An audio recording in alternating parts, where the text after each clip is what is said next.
Hi everybody, this is Gary Dean and this is our nightly video report for Monday, March 21st, 2016.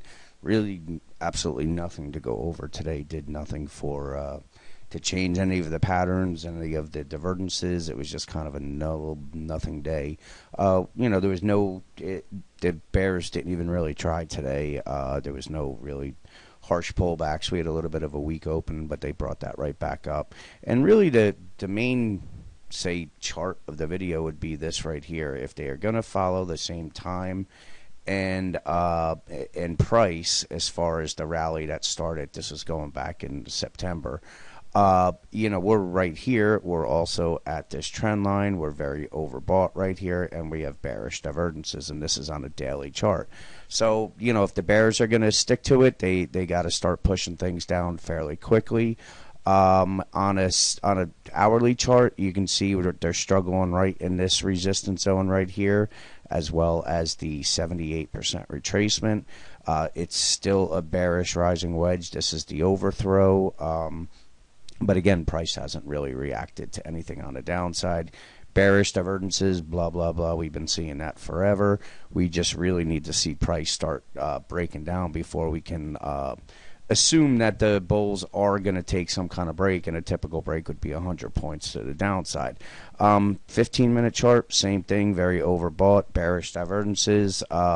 Just a 23% retracement brings it down to 1996. We haven't had anything like that since going all the way back to March 4th. So the bulls are getting really, really kind of complacent right now. They haven't had any testers. That's typically when the big moves come to the downside because they don't expect anything is going to happen. And you can see the buyers are just stepping in at the 50-day moving average on a 15-minute chart. Dow, same thing, bearish rising wedge. This thing has had no breaks. It's been what's really been holding this market up. And the bearish divergences are in place, and it still has a little more room to get to the 78% retracement. Maybe that's why it's staying strong, but overall, it's still, you need some kind of break, and the more they stretch it out, the longer, the longer the drop before they're going to hit any type of resistance. Now, I just want to show you, I want to pull up a chart of the VIX here. Hang on one second. VIX, okay. So I had mentioned in the morning update that the VIX was at areas that it hasn't seen really since what was it today? Down 15 cents. So if we just take a look at where the VIX is compared to where it was in the past, and if we look, we're here, the last time it was at these levels was going all the way back into really late October, early November. And if we look at what happened, that was right around this time right here when the market actually topped out. So we have the VIX that's at levels that's saying, be careful. This was the level when we had the QE was in full effect and all that, and it got compressed. We never got up. But once we started getting these big moves up, we're now at levels where, we've seen these rallies reverse and come down. So is that going to be the same thing? Possibly. There's a lot of reasons to believe it is.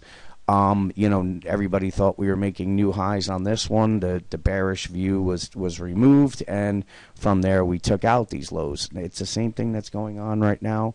Nothing has really changed. Definitely taken a little bit longer than I would like it to, be running up to these areas. But I do believe that with the just the amount of time it's taken and the energy it's used, that we are, it is definitely due for some type of pullback, and it could start, any day, but it hasn't started today. So anyway, let's see what plays out tomorrow. Have a great night, and I'll talk to you guys tomorrow.